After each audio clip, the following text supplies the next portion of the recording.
ser o posto da voz da tua poderosa palavra, Senhor. Em nome de Jesus, ó Pai, assim em concordância com a tua igreja, nós abençoamos o teu servo em nome do Senhor Jesus. Amém. Quem pode aplaudir o Senhor?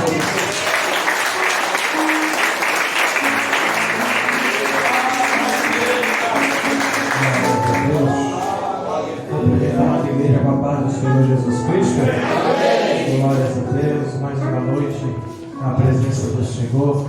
Motivo de muita alegria estar aqui com os irmãos nessa noite, comemorando mais um aniversário da Assembleia de Deus Pentecostal do Brasil. Louvo a Deus por essa oportunidade única. Quero também já agradecer essa oportunidade do pastor Jutiel Aurílio, nosso amigo. Louvado seja Deus, que também é o nosso presidente da nossa convenção, Comadei. Quero louvar a Deus pela vida da sua bonita esposa, pastora Valdirene, que Deus a abençoe. Todo o corpo de obreiros da casa, que Deus possa continuar abençoando. Trabalho maravilhoso.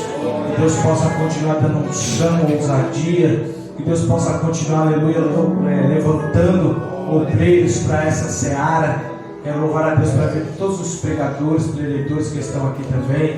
Louvo a Deus pela vida dos obreiros da nossa casa que está nos acompanhando. Evangelista Cauê, presbítero Maurício, missionária Simone, está ali a Lara, está ali o Eduardo, a Sara. Minha esposa não está aqui nessa noite porque está com dengue. Ontem estivemos ali à tarde, à noite com ela no hospital. Queria estar, mas o corpo está bem debilitado. Fechei a igreja, tá? Os irmãos que não me deixam mentir, para que o povo pudesse estar aqui hoje, mas os irmãos sabem, é só Deus, né? Mas está aqui quem tinha que estar. Está aqui quem o Espírito Santo de Deus escolheu para estar aqui nessa noite. Você pode dar glória a Deus por isso? Você pode pegar para a irmã, para o irmão que está ao seu lado e dizer: nós estamos aqui, mas com voz de profeta, nós estamos aqui, porque o Espírito de Deus escolheu, aleluia, a minha e a tua vida, fazer algo novo na noite de hoje. Com glória. Quem quer aplaudir Jesus, irmãos? Sem mais delongas, nada proibida do tema a qual o Senhor colocou no coração do nosso pastor. Livro do profeta Ezequiel, capítulo de número 37. Glórias a Deus. Livro do profeta Ezequiel, capítulo de número 37, que vai nos dizer sobre a visão de um vale de ossos secos. Amém, igreja? Amém. Veio sobre mim a mão do Senhor, e Ele me levou pelo Espírito do Senhor, e me deixou no meio de um vale que estava cheio de ossos, e me fez andar ao redor deles. Eram muito numerosos na superfície do vale, e estavam sequíssimos. Então me perguntou: filho do homem, acaso poderão reviver estes ossos? Respondi: Senhor Deus, tu sabes. Disse-me ele: profetiza estes ossos, e dize-lhes: ossos secos, ouvi a palavra do Senhor. Assim diz o Senhor Deus a estes ossos: eis que farei entrar o Espírito em vós e vivereis. Porém tendões sobre vós, farei crescer carne sobre vós. Sobre vós estenderei pele, porém em vós o Espírito e vivereis. E sabereis que eu sou o Senhor. Então profetizei segundo me fora ordenado. Enquanto eu profetizava, houve um ruído, um barulho de ossos que batiam contra ossos e se ajuntavam cada osso a seu osso. Olhei, e eis que havia tendões sobre eles, e cresceram as carnes, e se estendeu a pele sobre eles, mas não havia neles o Espírito. Então ele me disse: profetiza ao Espírito, profetiza ao Filho do Homem, e disse: assim diz o Senhor Deus: vem dos quatro ventos, ó Espírito, e assopra sobre estes mortos, para que vivam. Finalizo no versículo 14: porém em vós o meu Espírito e vivereis, e vos estabelecerei na vossa própria terra. Então sabereis que eu, o Senhor disse isso, e o fiz, diz o Senhor. Pode sentar louvando e bendizendo aquele que é digno de toda a honra e toda a glória. Louvado seja Deus. Estamos aqui, aleluia, irmãos, de posse de um capítulo, de um versículo bastante conhecido da igreja do Senhor. Uma passagem aonde o profeta é conduzido. Vale dizer, profeta esse que vivia num período de cativeiro. Muitos vão dizer que Ezequiel, ele cresce ouvindo as profecias da parte de Deus por intermédio do profeta Jeremias. Vale dizer que ambos são contemporâneos. E ali alguns historiadores, alguns, aleluia, copistas vão dizer que ele cresce ouvindo, aleluia, Jeremias trazer as profecias da parte do Senhor. Filho, aleluia, de um sacerdote de nome Uzi, tinha também da parte de Jeremias essa coincidência, que também era filho de sacerdote, de Anatote e Uquias. E a Bíblia vai nos dizer que ele agora está, aleluia, Jesus, profetizando para um povo que se encontra num cativeiro. Vale lembrar, aleluia, Jesus, que quando nós falamos de cativeiro, precisamos aqui, aleluia, fazer uma contextualização, porque nesse período havia dois reinados, o reino do norte e o reino do sul. Vemos que o reino do norte, Israel, com a sua capital Samaria, já havia sido, aleluias, louvado seja Deus, levado em cativeiro pelos assírios, mais precisamente no ano de 722 ou 723. Não podemos cravar as datas, mas acredita-se que Israel agora, Samaria, é levado ao cativeiro pelos assírios nesse período. E Deus, por intermédio dos seus profetas, vem falando, aleluia, para que o povo viesse se arrepender, para que o povo viesse a voltar a buscar o Deus, aleluia, de Israel, para que eles voltassem a buscar o verdadeiro Deus, porque eles estavam agora, aleluia, adorando a vários deuses, deuses que no decorrer do tempo foi se misturando, aleluia, com o povo do nosso Senhor.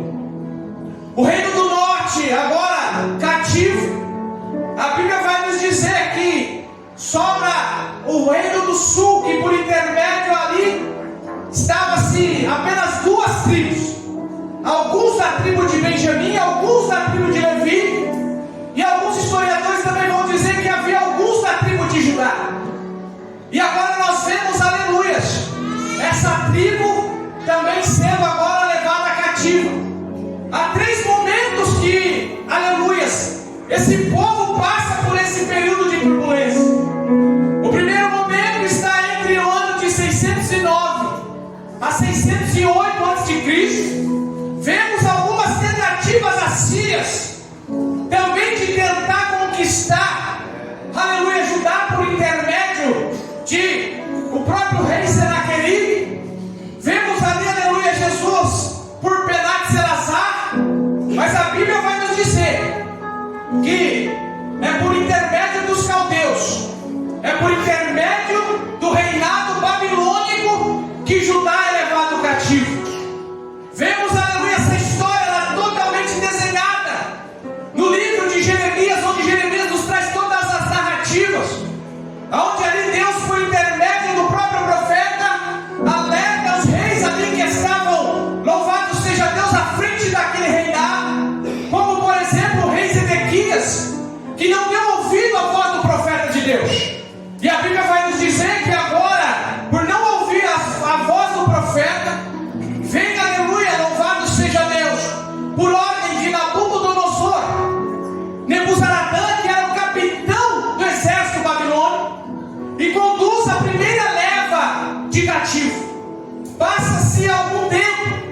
Mas precisamente agora, por volta de 597 ou 596 a.C., vem ali a segunda deportação. E alguns vão dizer, aleluia, não se sabe precisamente, não tem como bater o martelo, cravar, que nessa segunda deportação estava ali Ezequiel, juntamente, aleluia, com alguns outros magistrados.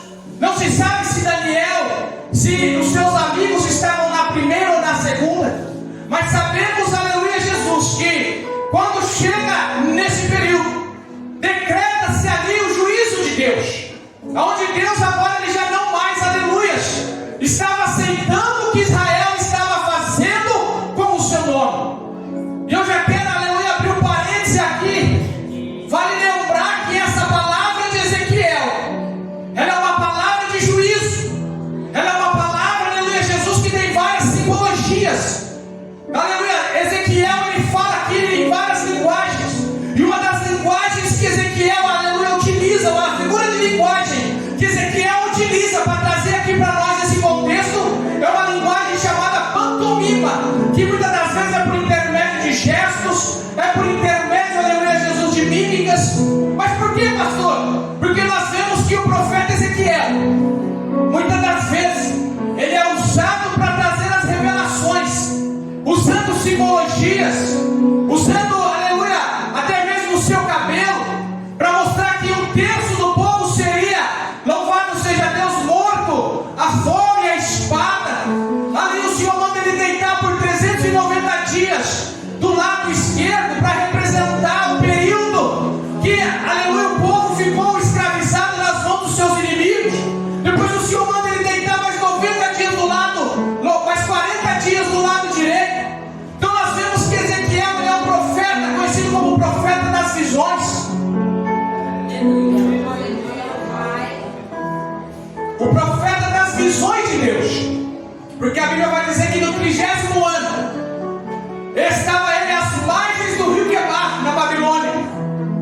E muitos ficam intrigados com esse 30º ano. Não sabe se está relacionado ao período, aleluia, que está querendo falar a respeito de algum rei, ou se esse 30º ano é o 30º ano do aniversário do profeta de Deus.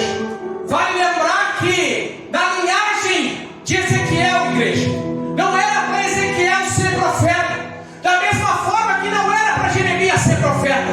Ele estava sendo criado, ele estava sendo preparado desde a sua meninice para seguir a linhagem sacerdotal. Vale lembrar que o seu pai Uzi era sacerdote, e para se ser sacerdote naquela época tinha que ser um sacerdote que viesse diretamente da raiz do tronco de Arão, para poder, aleluia, exercer o ofício sacerdotal. E o que me chama a atenção aqui é que o nome do pai de Ezequiel era Uzi. E quando você vai pesquisar a simbologia do nome Uzi, significa aquele que é desprezado por Yahvé, aquele que é desprezado por Deus. E aqui eu já quero abrir um parênteses nessa mensagem. Pode ser que muitas das vezes você tenha sido desprezado, pode ser que muitas das vezes você não está entendendo o silêncio de Deus na minha e na tua vida, mas eu quero te dizer algo nessa noite: fica na dispensação do Senhor, fica no querer de Deus, porque no tempo oportuno Deus ele vai manifestar a tua glória. Oh, aleluia.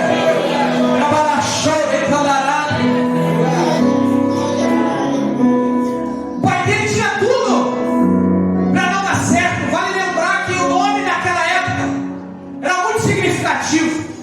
O nome era dado de acordo com uma situação local, geográfica, uma situação familiar. Lembra de Icabó? Quando, aleluia, a arca é tomada, a Bíblia vai dizer que a mulher nem se atém à questão do filho e coloca o nome do filho de Icabó. E Icabó vai representar lá se foi a glória de Israel. Então, alguns nomes eram colocados devido a algumas situações. Pode ser que era conjecturar aqui, pode ser que a família, aleluia, de Ezequiel, antes mesmo, aleluia, de Ezequiel, até mesmo por intermédio de seu pai, já passava por algumas situações. Mas, aleluia, Jesus, não foi a situação, não foi, aleluia, o acaso do nome que fez o pai dele desistir do ofício do filho. Mas aqui, aleluia, eu quero entrar na mensagem do tema principal, porque, aleluia, Jesus, quando eu entrei aqui, aleluia, na parte B,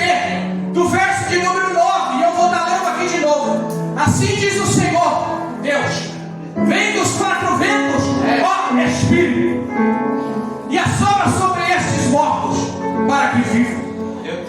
Só que nós precisamos entender, muitas das vezes, irmãos, a linguagem bíblica. E eu fiquei aqui, Senhor, e aí o Senhor falou: presta atenção na palavra Espírito. Se nós observarmos aqui, a palavra Espírito, ela está escrita com letra minúscula. E eu fiz questão de procurar em todas as outras, aleluias, linguagens, para todas as outras, aleluias, categorias. Na Almeida, ela também vai dizer: profetiza ao fôlego de vida. Na linguagem atual, ela vai dizer: profetiza ao vento.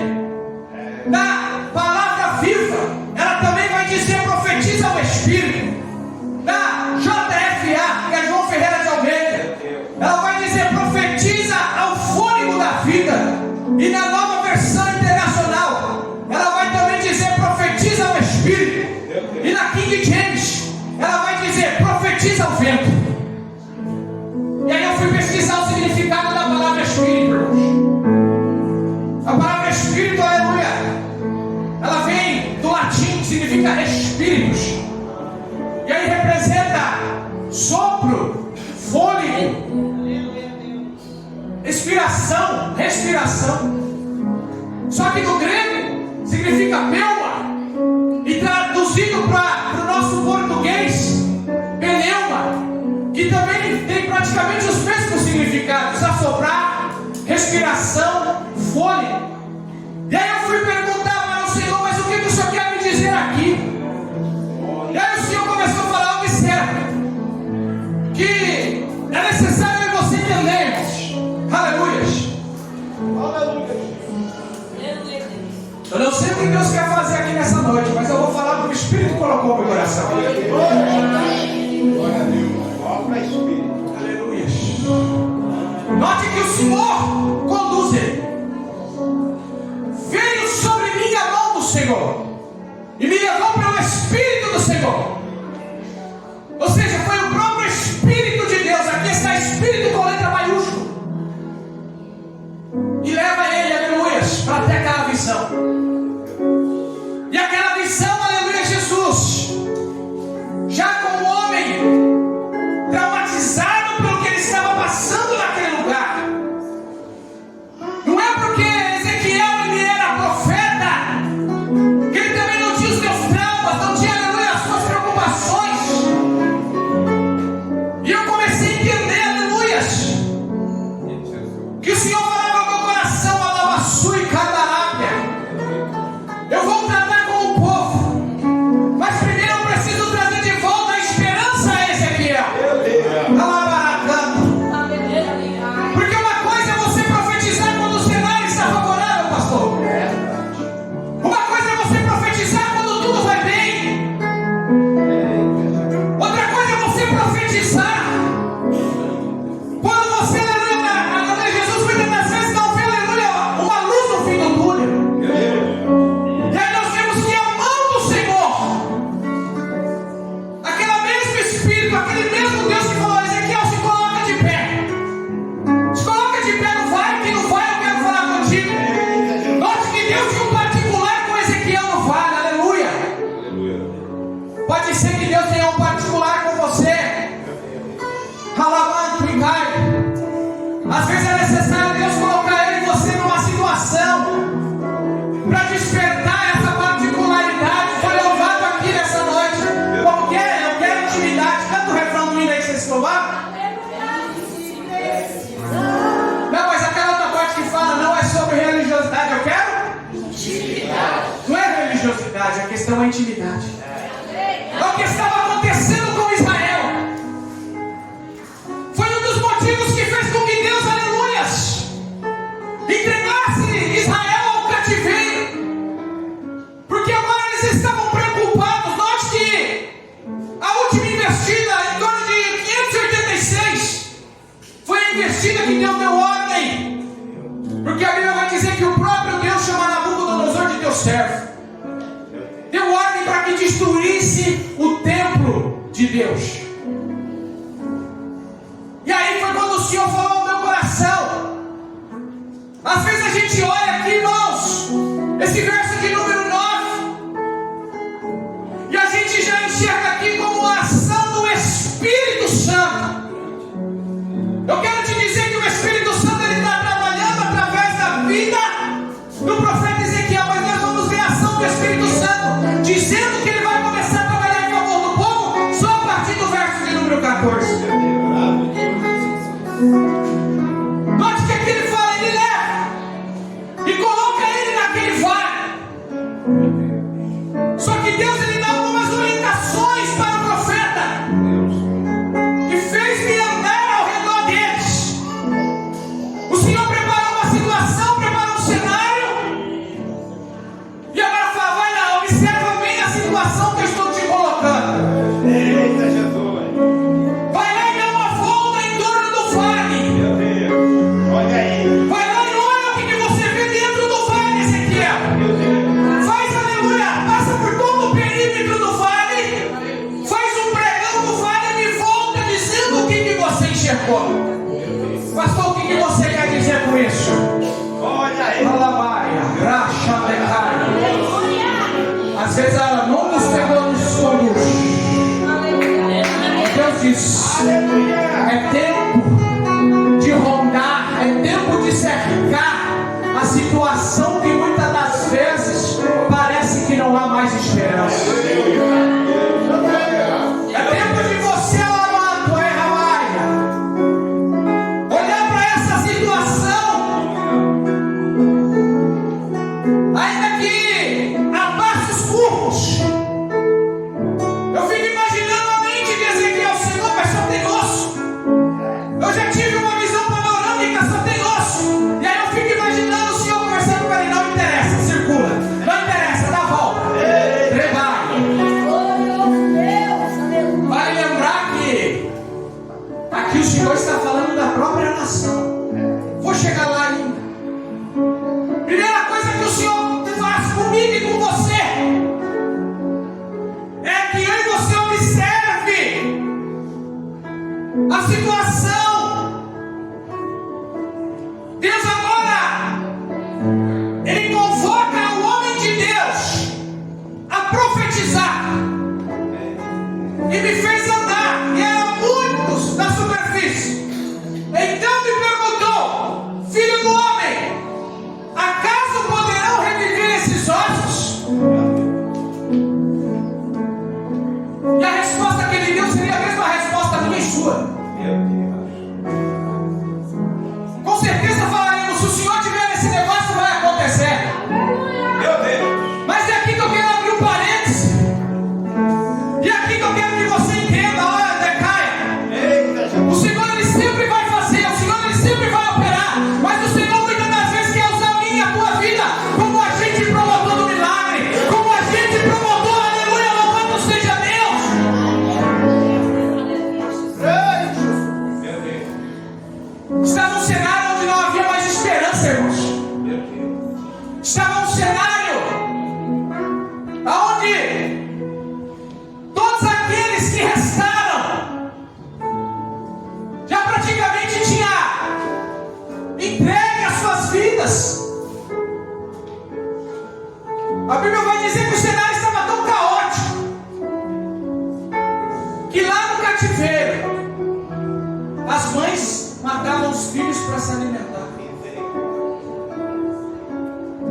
E os únicos que ficaram na terra, a Bíblia vai dizer que foram os vinhateiros e os lavradores. Todos os outros foram levados cativos. E a Bíblia vai dizer agora: disse-me, profetiza aos ossos, e disse: ossos secos, ouvi a palavra do Senhor. Meu Deus. E aqui eu quero aplicar para mim e para você. Olha aí. Sabe por que às vezes não acontece nada na minha e na tua vida? Porque nós estamos secos, nós estamos sequíssimos como esses ossos, mas não queremos dar crédito à palavra de Deus.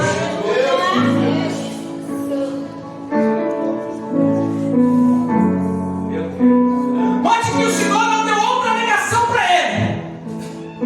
Vai dizer para eles: ouvi a minha palavra. Irmãos, hoje em dia a pessoa passa um ventinho já quer desviar, já quer parar. Não estou aguentando mais. Ah, esse negócio não é para mim. Como não é para nós, irmãos? Se Jesus se entregou lá na cruz do Calvário, para que nós pudéssemos ter vida e vida em abundância. A Bíblia vai dizer que o Senhor manda ele profetizar ao Espírito. Note que a primeira ordem que o Senhor dá é para ele profetizar ao Espírito, para que ele voltasse a viver. Mas a última ação, o último trabalhar, nós vamos ver é do próprio Espírito. Note que primeiro ele dá uma ordem: o Senhor não sabe. Aí o Senhor olha para ele e fala: então, abre a tua boca e profetiza. Meu Deus. Pastor, o que você quer dizer com isso?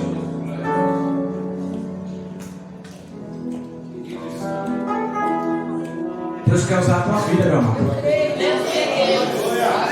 Deus quer usar a tua vida, minha amada. É a tua vida que Deus quer usar para ser promotor de mudança, para ser promotor de edificação. Note que a ordem foi dada, e a primeira coisa que ele observa é um barulho. Ou algumas traduções vai dizer rebuliço. E quando você vai pesquisar, rebuliço significa agitação. E ali juntou-se osso a osso. Só que primeiro, irmão, Deus, até no momento mais desesperador da minha e da tua vida, Deus, ele trabalha com princípios. A Bíblia vai dizer que primeiro veio o quê? Nervo, os tendões.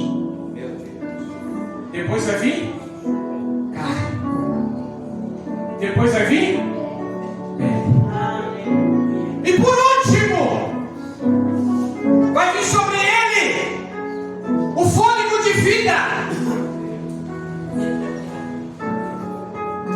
E foi ele que profetizou. Foi ele que determinou segundo a outorga de Deus. Isso me faz lembrar do profeta, que todas as vezes que ele passava na cidade, a mulher observava a sua ida e a sua volta, e ela fala ao seu esposo: vamos preparar um lugar para ele, porque quando ele passa aqui, ele passa com propósito. Eita glória!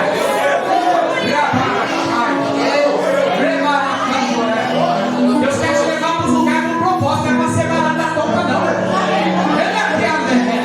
É propósito, mano. Está cheio de crente sem propósito. Foi propósito nessa sua caminhada. Sabe por quê? Porque tem alguém te observando. Marido, vamos preparar algo para ele aqui no meio do caminho? Um quartinho, que ele é simples. Uma cama, uma mesa, uma cadeira, um candeeiro para ele, tá bom. Meu Deus. E a Bíblia vai dizer que ele profetiza para aquela mulher. E ao profetizar, passa-se o tempo, aquela mulher é abençoada. Só que passa-se o tempo, o filho morre. E aí ela foi atrás daquele que a abençoou. Já que ele me abençoou, eu vou atrás dele.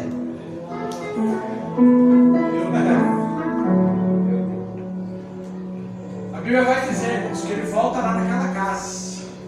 Só que a mulher, ao encontrar com o profeta, ela não chegou e: tá tudo bem contigo? Vai tudo bem. Forte. O cenário estava desfavorável. Mas ela falou: vai tudo bem. E ao chegar naquela casa, a Bíblia vai dizer que o que o profeta fez? Ele deita sobre aquela criança. E sobra o quê? O Espírito.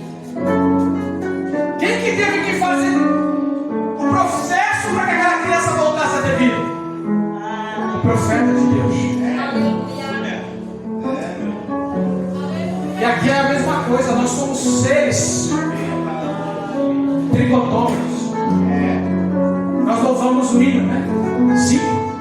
Espírito, alma e corpo oferto a ti, Senhor. Esse era o problema de Israel. Eles não estavam oferecendo mais o Espírito, só o corpo.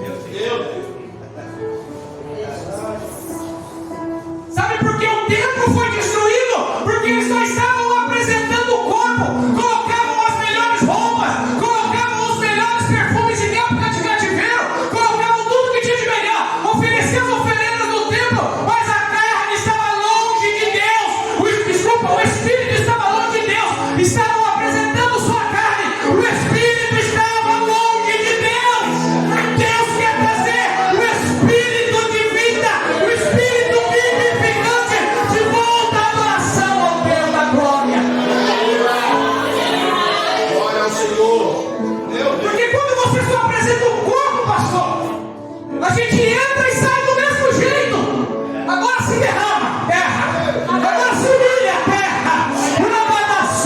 Agora desce na orainha para ver se alguma coisa não acontece. Ainda que a tua alma que carrega as emoções, os traumas, as raivas, as angústias, os dramas ainda querem estirar. Amassou, errai.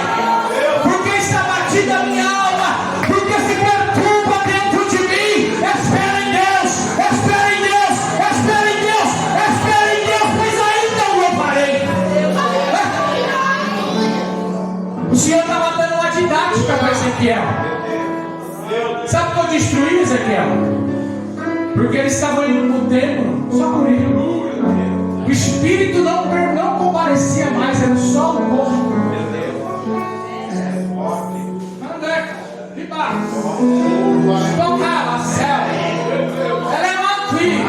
Por isso que nós não vemos o Espírito com letra maiúscula aqui. Por isso que nós vemos o Espírito com letra minúscula. Porque o Senhor queria trazer de volta a essência da adoração humana na presença dEle. Eu não sei o que você está passando, eu não sei o que você tem passado, mas Deus manda te dizer nessa noite: oferece o melhor. Tem que ter essência, tem que ter presença. Está doendo agora, está chorando agora, perdeu agora, está difícil agora, está desempregado agora.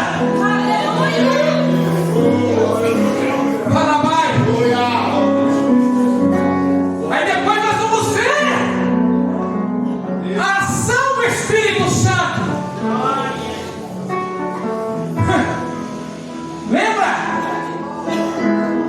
de Jesus no barco com os discípulos? Ele dormindo. Só tinha homens experimentados dentro do barco. Já quero te dizer um negócio. Na presença de Deus não tem esse negócio de ser experimentado, não. Porque quando ele chacoalha o barco, até quem é experimentado é ele. Até quem é experimentado nada, cala, sobra. Era maior batalha. Até quem é experimentado tem que pedir socorro. Até quem é experimentado tem que descer na presença dele.